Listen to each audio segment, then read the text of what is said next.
$1,000 may not turn into 100,000 very quickly, but it can turn into 10,000 or 20,000 pretty fast. Today, I sit down with George of Cryptos R Us The worse the macro conditions get, the more favorable it's going to get for Bitcoin. as he shares his strategy to 20x his money in crypto in 2025. It feels to me like the next Solana. I realistically think XRP will be between dollars. That is the next top. Watch today's whole video if you want an edge investing in crypto. You do not want to miss this alpha. I've said something before, and I think it's controversial because most people still don't believe it, but I think the only way true altcoin season will happen is if... Like the video right now to support me, and let's start.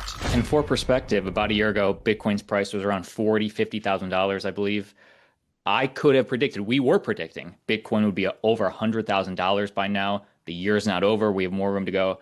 I could not have predicted, nor could have anybody, Trump getting into office, global trade war, all these things happening. Yet Bitcoin's price is still high. So what are the key factors that are driving Bitcoin's price up? I think for the first time in Bitcoin's history, Bitcoin is actually seen as a real store of value and a hedge against inflation. I mean, both of us, we've been in the space for a long time. We've been hearing about these things, especially from the Bitcoin maxis, for a long time.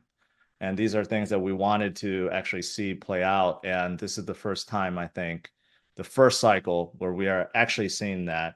We're actually hearing about companies and institutions and even countries converting from gold to Bitcoin. Like previously, that's just unheard of. I mean, obviously, we now have a Bitcoin reserve in the US. Many other countries are establishing that. We have states that now have Bitcoin reserves. And we have, of course, more institutional adoption. Even the banks like Jamie Dimon's JP Morgan, he has capitulated. He's like, now I didn't want to go into a JP Morgan bank and buy Bitcoin. I mean, just think about how far we have come.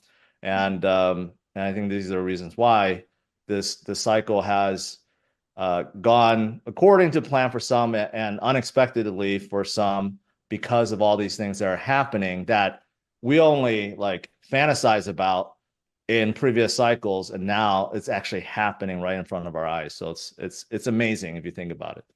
And all that speaks to the demand.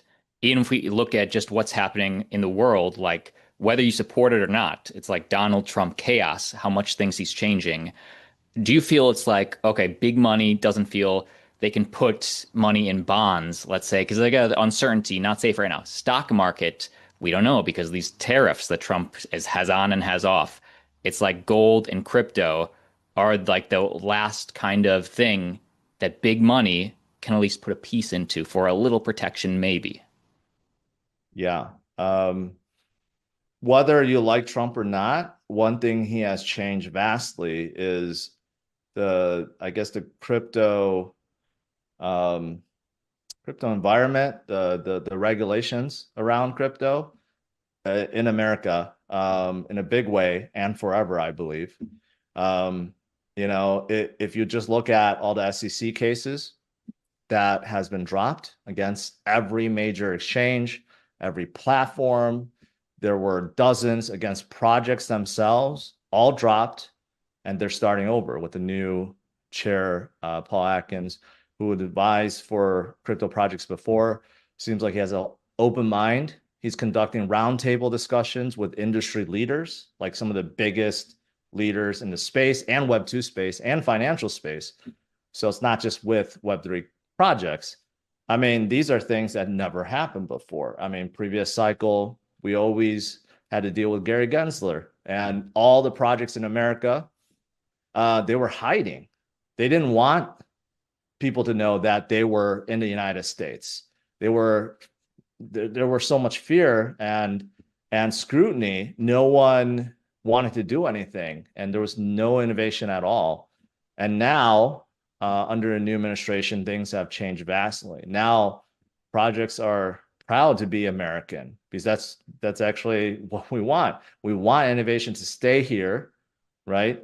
And we don't want people or leaders or projects to leave because they're afraid of